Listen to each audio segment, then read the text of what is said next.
அண்மை செய்தியை பார்த்து வருகிறோம். தயாநிதிமாறன் 75% தொகுதி நிதியை செலவு செய்யவில்லை என்று இபிஎஸ் கூறிய விவகாரம் தொடர்பாக தயாநிதிமாறன் அவதூறு வழக்கு தொடர்ந்திருந்தார். தற்பொழுது அந்த வழக்கில் இபிஎஸ் எழும்பூர் நீதிமன்றத்தில் ஆஜராகி இருக்கிறார். அது தொடர்பான அண்மை செய்தியையும் அது குறித்த காட்சிகளையும் நாம் திரையில் பார்த்து கொண்டிருக்கிறோம். தயாநிதிமாறன் 75% தொகுதி நிதியை செலவு செய்யவில்லை என்று பிரச்சாரத்தின் போது இபிஎஸ் தெரிவித்திருந்தார். அவர் கூறியதை எதிர்த்து தயாநிதிமாறன் வழக்கு தொடர்ந்திருந்தார். தயாநிதிமாறன் தொடர்ந்த அவதூறு வழக்கில் எடப்பாடி பழனிசாமி அவர்கள் எழும்பூர் நீதிமன்றத்தில் ஆஜராகி இருக்கிறார். அது குறித்தான அண்மை செய்தியை நாம் தற்பொழுது பார்த்து வருகிறோம்.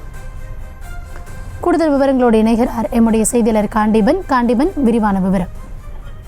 கௌதமி, எடப்பாடி பழனிசாமி மீது கடந்த மாதம் ஏப்ரல் 15ஆம் தேதி தயாநிதிமாறன் அவர்கள் அவதூறு கூறியதாக கிரிமினல் வழக்கு தொடர்ந்திருந்தார். அது தொடர்பாக தான் தற்போது நீதிமன்றத்தில் ஆஜராவதற்காக எடப்பாடி பழனிசாமியும் அதே நேரத்தில் சட்டமன்ற எதிர்க்கட்சி தலைவராக இருக்கக்கூடிய எடப்பாடி பழனிசாமி சற்று முன் நீதிமன்றத்தில் ஆஜராகிறார். அதாவது எழும்பூரில் இருக்கக்கூடிய 13வது குற்றவியல் நடுவர் நீதிமன்ற நடுவர் முன்பாக தற்போது ஆஜராகியிருக்கிறார். குறிப்பாக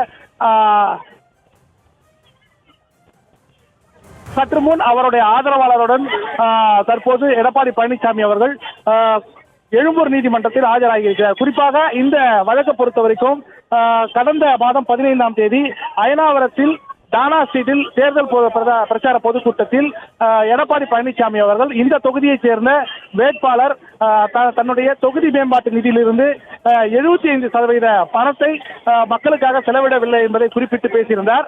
இதனைத் தொடர்ந்துதான் தயாநிதிமாறன் முழு பணத்தையும், அதாவது 95% பணத்தையும் செலவு செய்ததாகவும் அதே நேரத்தில் அவதூறான கருத்தை எடப்பாடி பழனிசாமி அவர்கள் தெரிவித்திருப்பதாகவும் அவர் மீது கிரிமினல் நடவடிக்கை எடுக்க வேண்டும் என்றுதான் வழக்கு தொடர்ந்திருக்கிறார். ஏற்கனவே அந்த 15ஆம் தேதி பேசிய அப்பவே தயாநிதிமாறன் 24 மணி நேரம் காலக்கெடுவை கொடுத்திருந்தால் அதற்கு முன்பாக மன்னிப்பு கேட்க வேண்டும் எடப்பாடி பழனிசாமி என்று தெரிவித்திருந்தார்.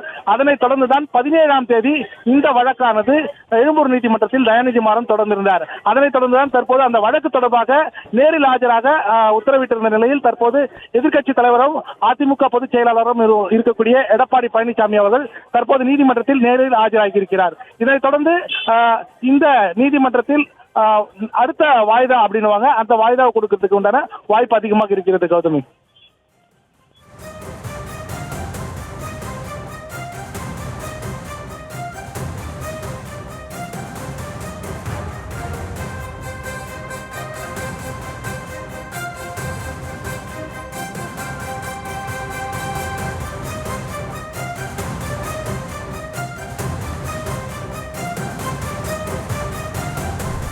வழக்கு தொடர்பான தற்போதைய விவரங்களுக்கு நன்றி காண்டீபன்.